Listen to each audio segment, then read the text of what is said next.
আসসালামু আলাইকুম। প্রচুর গরমে জনজীবন অতিষ্ঠ, তাই গরমের দুপুরে মজার একটা শরবত করেছিলাম। কাঁচা আম এখন পাওয়া যাচ্ছে বাজারে।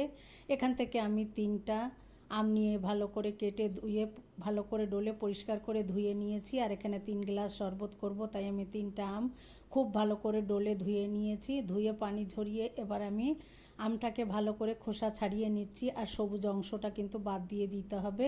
আর একটা লেবু নিয়েছি। এবার একটা ছুরির সাহায্যে আমি খোসাগুলো সব ছাড়িয়ে নিচ্ছি। আপনারা চাইলে কাজটা বটিতেও করতে পারেন। এবার লেবুটাকেও একইভাবে আমি কেটে নিচ্ছি। আর এখান থেকে 2 পিস লেবু আমি এই শরবতে অ্যাড করব, আর লেবু খোসা সহই কিন্তু আমি এখানে দিব।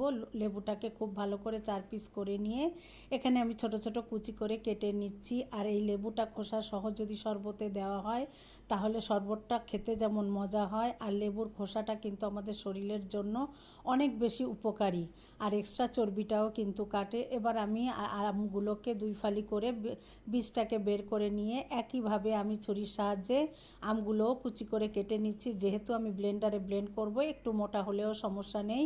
এইভাবে আমি সমস্ত আমগুলো এখানে কেটে নিয়েছি। আর আজকের শরবতটা যেহেতু আমি একটু স্বাস্থ্যসম্মতভাবে করব, তাই এখানে আমি একটা বাটিতে সব আমগুলো ভালো করে ধুয়ে পরিষ্কার করে একটা কাঁচা ঝাল দিয়ে দিলাম। আমগুলো নিয়েছি, আর যে লেবুটা টুকরো করে রেখেছিলাম এটা দিলাম। স্বাদ মতো লবণ, বিট লবণ আর ফ্রোজেন ধনিয়া পাতা দিয়ে দিলাম।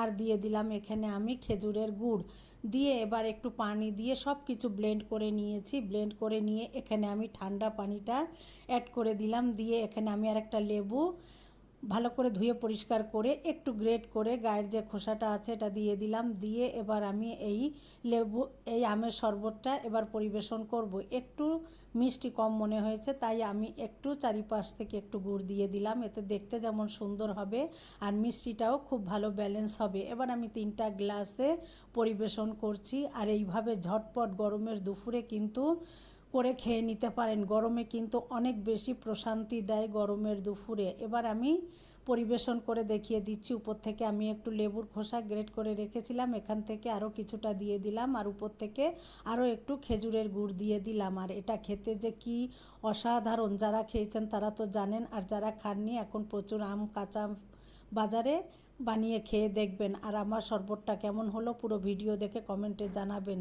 সবাই অনেক ভালো থাকবেন। আসসালামু আলাইকুম।